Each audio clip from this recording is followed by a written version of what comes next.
Peace. Can you see me? Check it out. I want to speak to all my leaders out there for a second.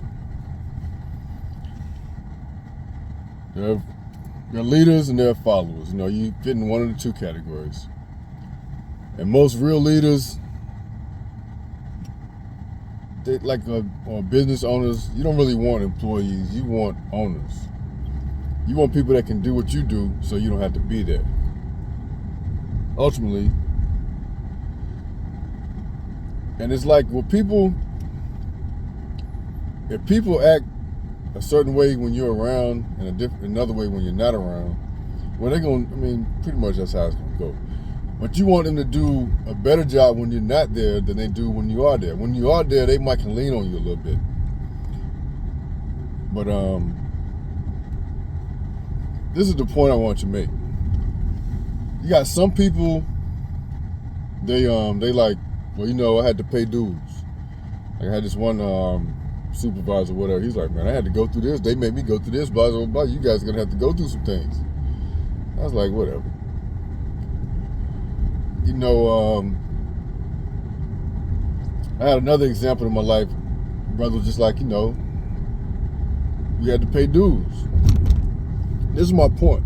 If you go through a door and your attitude is like, well, I'm not gonna hold it open for anybody, you're basically useless to us. You know, what good are you?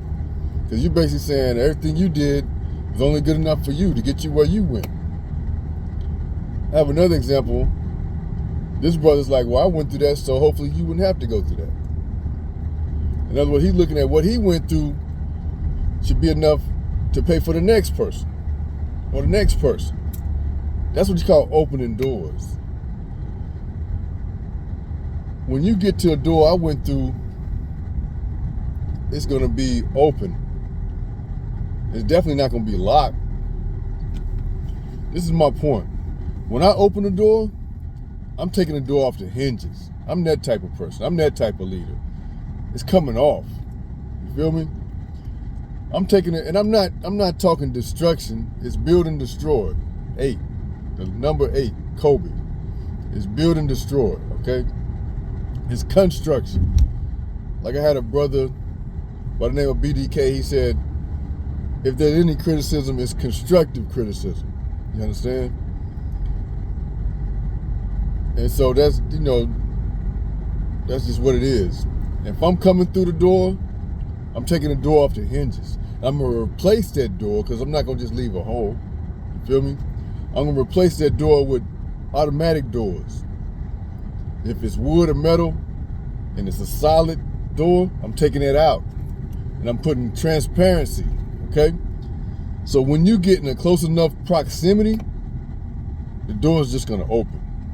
Like when you go to a grocery store, a Walmart or somewhere, when you get ready, the opportunity is just going to open up for you. And that's what God shows me every day. As soon as you're ready. And that's how he keeps me encouraged. That's how he keeps me motivated. That's how he gives me peace. And that's the type of leader I am. That's the type of leader everyone needs to be. Don't have the attitude, well, I went through this, you had to go through this. For what? It's because you jealous that somebody else gonna have it better than you? You should want that. And that's how a lot of people get held down.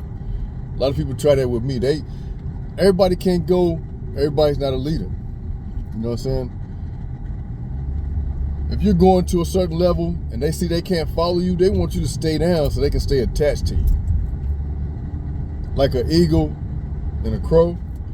The eagle doesn't fight the crow. He just goes higher because eventually the crow's not going to be able to breathe. It's not going to be able to take the atmosphere. So it's going to just let go. You have the crabs in the barrel example. One crab's climbing up. The other crab is trying to hang on to that one to get up, and it's pulling it down. Again, the point I'm trying to make is this. The attitude is not, well, I went through it, you're gonna have to go through it. That's wrong. What God wants to see is, I went through this, so hopefully somebody else won't have to. And then that's the energy he needs to unlock it for the next person. Because you're looking at what you went through as a sacrifice. If you're looking at it as, well, shoot, I went through this, so you're going to have to go through this. What you went through was only enough for you in your mind. So God can't unlock anything with that attitude. If you're like, okay, I went through this so somebody else wouldn't have to, then that's like you're not upset that you had to go through something. And that's what God's looking for. You're like, okay, I went through this, it's done. Make it better. Make it better for the next one. And it's just all about the type of person that you are. When I come through, I'm taking the door off the hinges. I'm replacing it with automatic doors. So as soon as you get in close enough proximity, the opportunity is just going to open up for you. Peace and love.